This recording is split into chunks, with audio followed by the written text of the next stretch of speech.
Au global, ça part de personnes qui ont acquis le droit de revêtir une armure pour protéger la déesse Athéna et pour protéger, protéger la Terre, encore une fois, hein, quelque part. Hein. Les Chevaliers du Zodiaque, c'était vraiment, c'est toujours d'ailleurs un de mes animes préférés. Je suis très old school. Mais j'ai aimé vraiment sur le tas. À la base, Saint Seiya, je kiffais pas plus que ça. Saint Seiya, je pense, est arrivé dans les années 87, 88, je pense, sur le Club Dorothée. Mais en tout cas, il est arrivé avant la diffusion française de Dragon Ball. Je le regardais dans le Club Dorothée.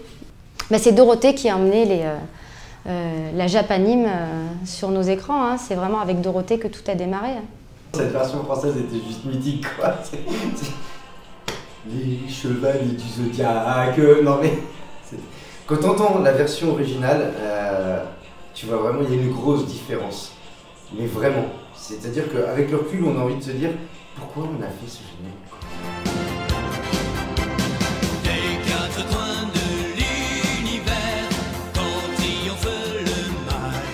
T'avais le sourire, je courais dès que j'entendais ça. Ça y est, on en est où? Qu'est-ce qui s'est passé? Il faut remettre Saint Seiya dans son contexte. C'est-à-dire que Saint Seiya à l'époque, par exemple, on peut prendre la bataille du sanctuaire. Il faut s'imaginer, aujourd'hui, vous regardez un épisode de Saint Seiya, la bataille du sanctuaire, on en a tellement entendu parler, on sait tellement ce qui va se passer. Même si vous ne l'avez pas vu, vous savez ce qui va se passer dans ce truc. J'avais été profondément marquée par les épisodes dans les 12 temples.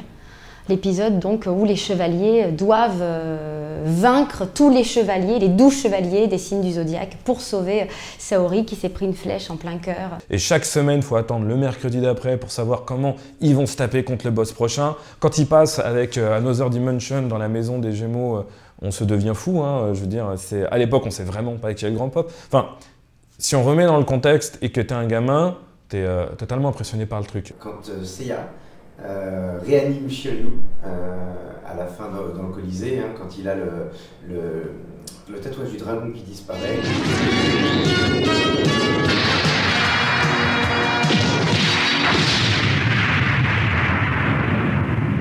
On a eu pour la première fois des personnages avec des armures et tout. J'étais comme un ouf, j'étais comme un dingue. Je voulais absolument Pégase. Je ne l'ai jamais eu. Je cherche dans les rayons et tout, je ne le trouve pas. C'était une déception de ouf. Mais j'étais grave fan de Shiryu, donc j'ai pris Shiryu. Et l'armure, elle était tellement badass. C'était tellement mortel. Tu avais des morceaux de métal que tu mettais sur ton jouet. Surtout, ce que je retiens des années 80 de Saint Seiya, c'était les jouets, les figurines Saint Seiya. C'était les meilleurs jouets de la vie. Vous êtes fan d'un animé, et là, vous pouvez avoir la figurine. Moi, je me souviens que ma première figurine, c'était le taureau. On avait le perso de l'animé dans des jouets finalement hyper évolués où on peut mettre l'armure, l'enlever, etc. Il y avait donc plein de possibilités de jouer avec. Le roi de la classe, c'était celui qui avait toutes les figurines de Saint Seiya. Ah, les Chevaliers du Zodiaque, obligé, il fallait que j'ai les armures. Notamment, il y en a une que je voulais absolument avoir. Et c'est marrant parce que je l'ai eu bien après, je l'ai eu vers 25-26 ans. C'était l'armure d'or du Gémeaux. Je suis Gémeaux et je voulais absolument l'armure d'or du Gémeaux. Saint Seiya, je pense que c'est vraiment un des animés dont j'ai le plus de souvenirs. Parce que j'étais un gamin, j'aimais bien la baston. C'était qui a le meilleur signe du zodiaque. Valait mieux pas être poisson, cancer, et taureau, c'était le sac de frappe. Le chevalier du taureau dans Saint Seiya, il se fait fracasse dans l'arc du sanctuaire, il se fait fracasse dans l'arc d'Odin, d'Asgard, voilà. Donc il y avait des signes, il ne fallait pas être dans ces signes. Les chevaliers du zodiaque, ils avaient des pouvoirs.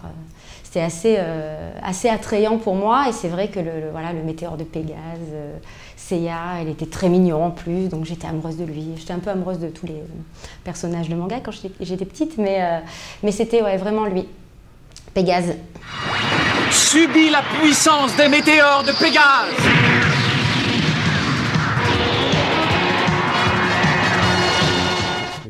Il y a tout dedans. Pareil, là, si on dit que le shonen, c'est vraiment la représentation de l'amitié, Saint Seiya s'est poussé à l'extrême, quoi. Même la fraternité, quand on voit Ikki et son frère, etc.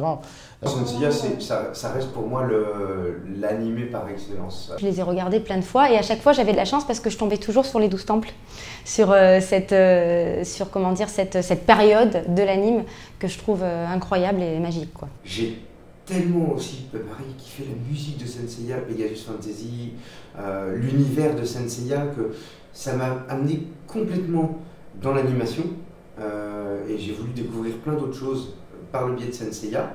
Et en fait, c'était une porte d'entrée. Ces deux choses-là ont été la porte d'entrée pour moi vers tout l'univers du manga. Je dirais amitié, fraternité et pigeon. Ben, Zodiac, hein, forcément. Je dirais Pégase, parce que vraiment c'est ce qui m'a le plus marqué, le météore de Pégase. Il y avait la chaîne nébulaire aussi qui était pas mal, mais je dirais Dragon. Donc armure, amis parce que j'ai rencontré beaucoup d'amis grâce à Senseiya et c'est vraiment c'est l'animé qui a véhiculé le plus de choses chez moi. Et armure, amis et Cassius.